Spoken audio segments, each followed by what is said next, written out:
እሺ ዛሬ የምናየው ኦርቶዶክስ ስለ ኦርቶዶክስ ነው።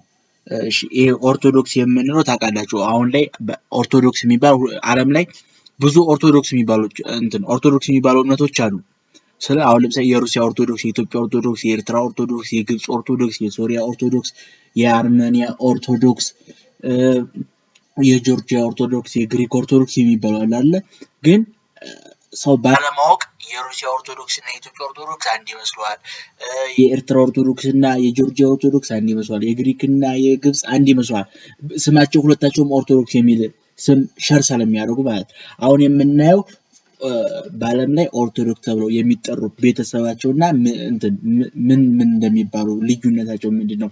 ይሄ ልዩነት ከመምጣቱ በፊት ስለ አንድነታቸው እናያለን። አንድነታቸውን ካየን በኋላ ምን እንዲለያዩ አረጋቸው? ምንድነው እንደዚህ እንዲለያዩ ያደረጋቸው ምክንያት? ከዛ በኋላ ደግሞ እንዲለያዩ ካረጋቸው ምክንያት በኋላ ደግሞ ለምን አንድ አልሆኑም?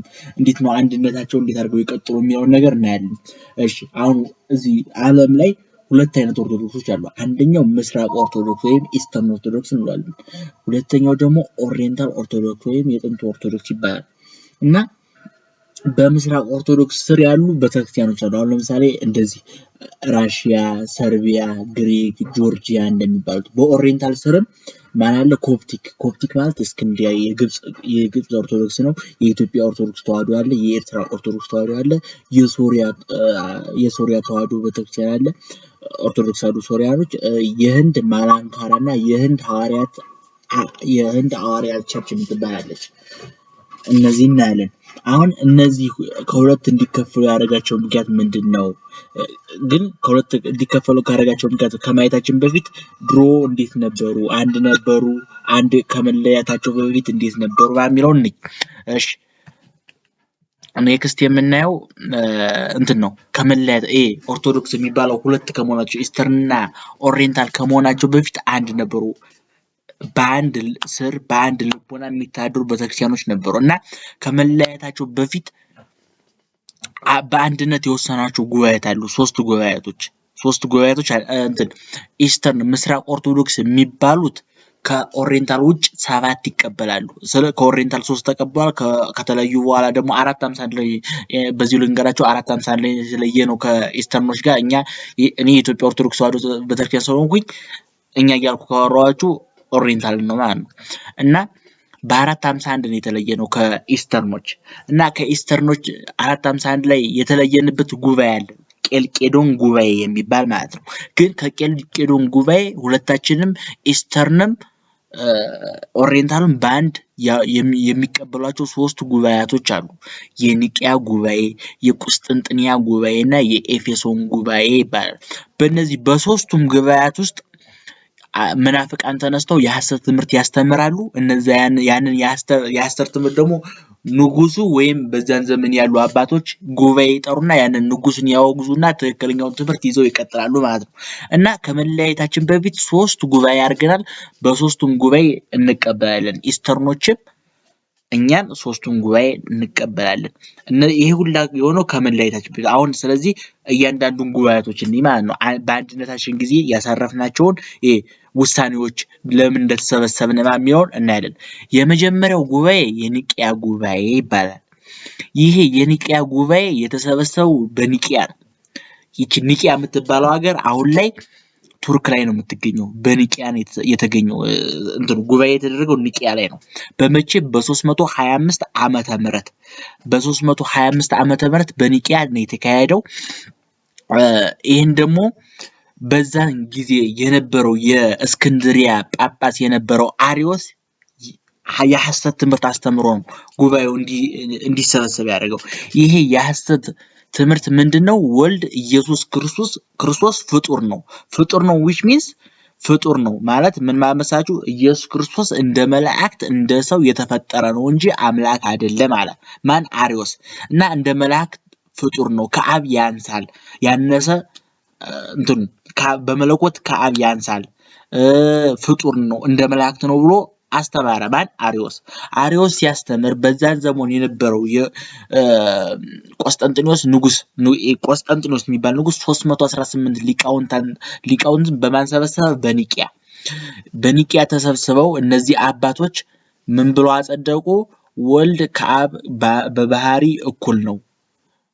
ስለ ሚስጥረ ስላሴን አጸደቁት ማለት ነው። እናም አርዮስን አወገዙት ማለት ኒቂያ ላይ። ቀጣይኛው ደግሞ ቁስጥንጥንያ ነው።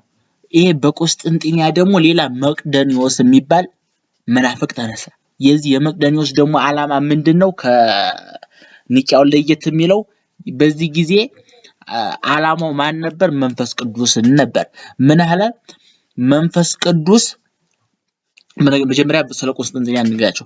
ቁስጥንጥንያ በ381 ዓመተ ምህረት በቁስጥንጥንያ ከተማ ነው የተሰበሰበው።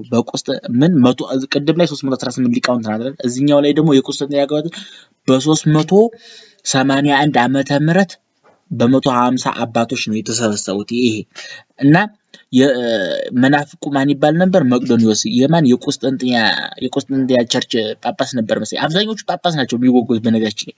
እና ምን ብሎ አስተማረ? መቅዶኒዎስ ትምህርት ምን አለ? መንፈስ ቅዱስ አምላክ አይደለም፣ በወልድ የተፈጠረ ለአብና ለወልድ የሚያገለግል መልእክተኛ ነው አለ። ለክብር አጠራራችን ይሁን ይቅርታ እያልን ለስም አጠራሩ ክብር ይሁን እያልን ይሄ ሎቱ ስብሐት እግዚአብሔር ያሳያችሁ።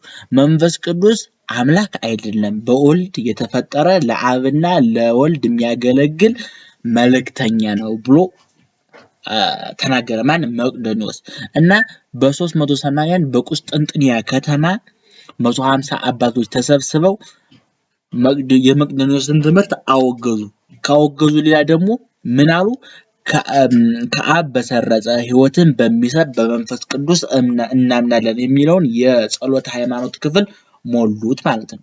አሁን ጸሎተ ሃይማኖት ላይ የምናነበው ክፍል አለ አይደለ? ያኔ ከአብ በሰረጸ ሕይወትን በሚሰጥ በመንፈስ ቅዱስ እናምናለን እና መቅዶኒዎስን አወገዙት። ቁስጥንጥንያ በመቼ የተመሰረተው? በ381 ዓመተ ምህረት 150 አባቶች በቁስጥንጥንያ ተሰብስበው መቅዶኒዎስን አወገዙት። ሌላው ደግሞ ሶስተኛው ጉባኤ የኤፌሶን ጉባኤ ይባላል።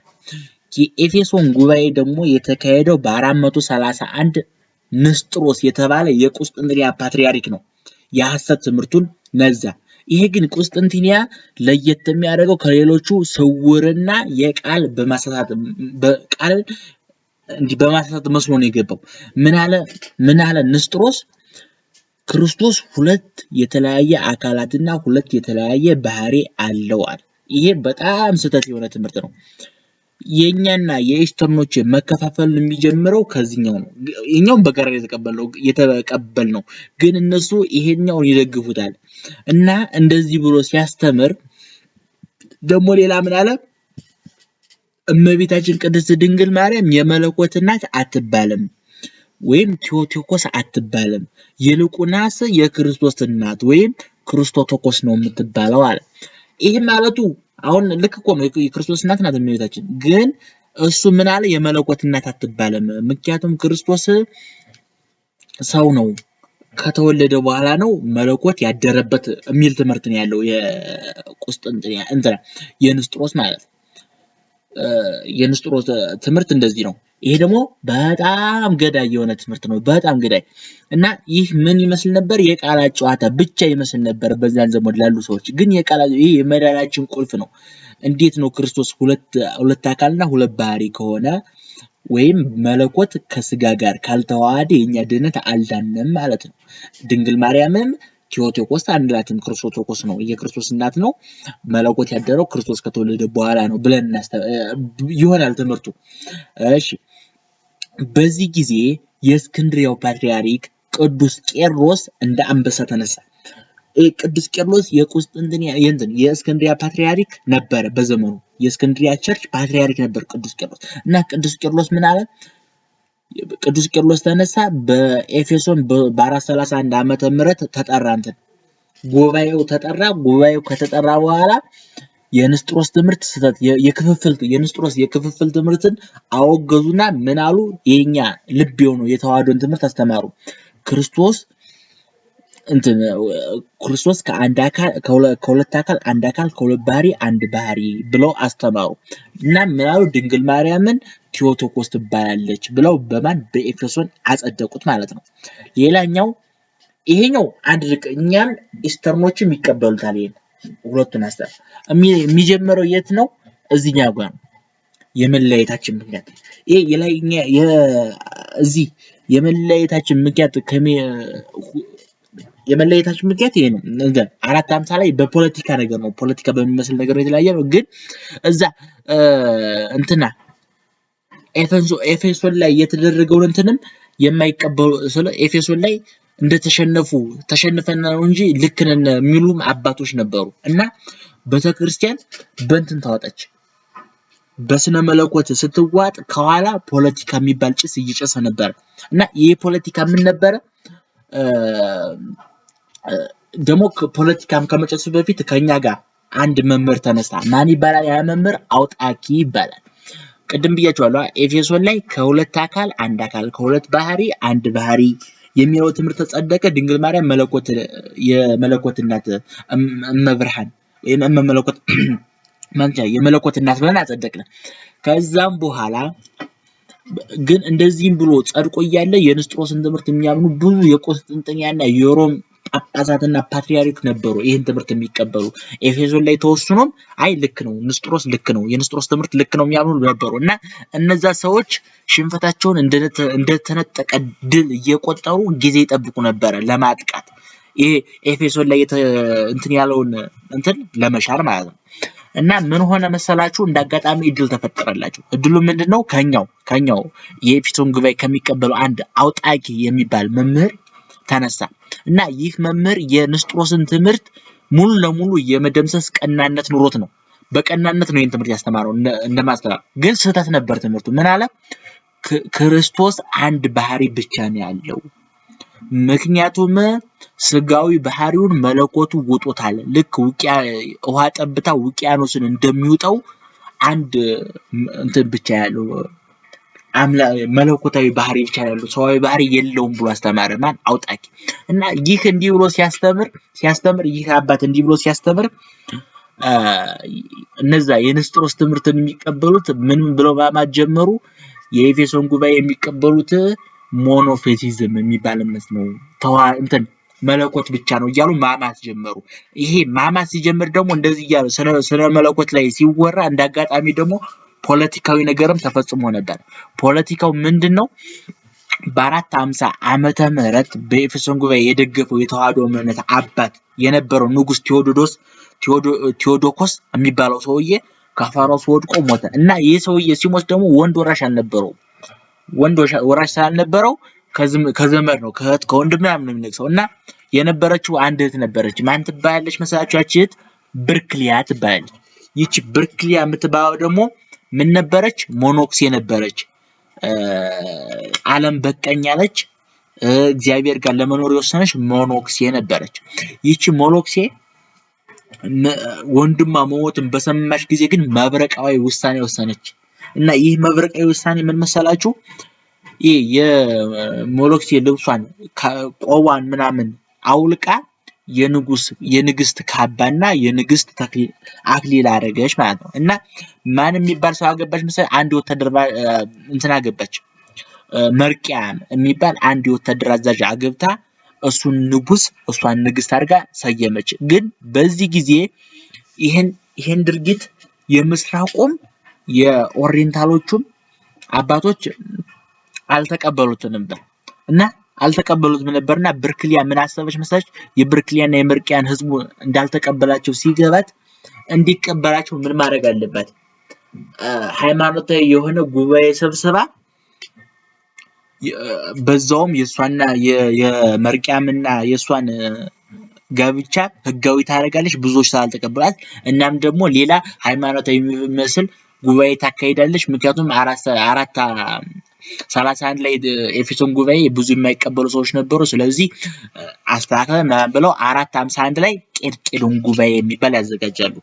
እሺ እስካሁን ስለተከታተላችሁኝ አመሰግናለሁ። ይሄ ቄልቄዶን ጉባኤ የሚሆን ደግሞ መቼ እናያለን መሰላችሁ? ቀጣይ ፓርቱ ላይ እናያለን። ቄልቄዶን ጉባኤ አይተን በምን እንመሳሰላለን፣ እንዴት ነው እየተሞከረ ነው እየተሞከረ አይደለም የሚለውን ደግሞ እናያለን። የኢስተርኖችን እና የኦሪየንታሎች የምስራቅና የኦሪየንታሎች ኦርቶዶክስ እና አመሰግናለሁ ጋይሶች። ሰብስክራይብ፣ ሸር፣ ላይክ እያደረጋችሁ እንድታደርጉኝ ጠይቃችኋለሁ። አዲስ ጀማሪ ነኝ እና የሆነ አሪፍ ኢንጌጅመንት ካገኘው የበለጠ እሄድበታለሁ ምናምን ነገር። አመሰግናለሁ። የመድኃኒታችን ኢየሱስ ክርስቶስ ክብር በሁላችን ላይ ይደር። እሺ፣ በስመ አብ ወወልድ ወመንፈስ ቅዱስ። ይቆየን። አመሰግናለሁ።